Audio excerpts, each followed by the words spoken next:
ঘনশ্যামদের বাড়ি যাবো ঠিক চিনতে পারছি না।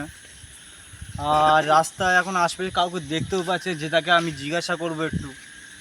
ওইখানে একজন কী যেন দাঁড়িয়ে আছে, ওনাকে একবার জিজ্ঞাসা করি।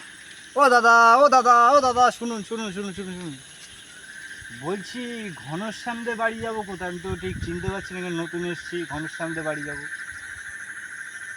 কাজে বাড়িতে যাবেন? ঘনশ্যাম। ঘনশ্যামদের বাড়িতে কি করে? এখান থেকে এই রাস্তা সিধা চলে যাবে, সিধা গিয়ে বাঁদিকে যাবে, বাঁদিকে গিয়ে ডান দিকে যাবে, ডান দিকে গিয়ে আবার বাঁদিকে কি যাবে, করে? বাঁদিকে গিয়ে সিধা যাবে, সিধা গিয়ে আবার বাঁদিকে যাবে, বাঁদিকে যাবে, বাঁদিকে গিয়ে আবার ডান দিকে যাবে, কি করে? গিয়ে আবার বাঁদিকে চলে যাবে, বাঁদিকে গিয়ে সিধা গিয়ে দেখবেন একটা 3 তলা বাড়ি আছে, ওই 3 তলা বাড়ির পাশ দিয়ে যাবে, 3 তলা বাড়ি কি করে? পাশ দিয়ে চলে যাচ্ছে, আবার ডান দিকে ঢুকে যাবে, ডান দিক দিয়ে আবার বাঁদিকে গিয়ে ডান দিকে যাবেন, ডান দিকে গিয়ে সিধা চলে যাবেন, সিধা গিয়ে আবার বাঁদিকে যাবেন, কি করে?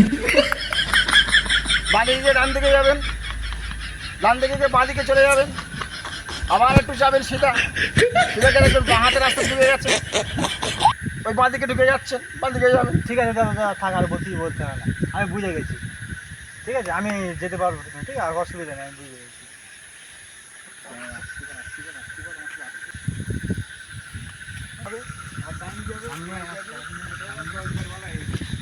হ্যাঁ, আচ্ছা, লোকের পাল্লায় বললাম। আমি জিজ্ঞাসা করলাম ঘনশ্যামের বাড়ি যাব কোথায়, আর উনি তো আমার পুরো মাথাটাই পুরো গরম করে দিল।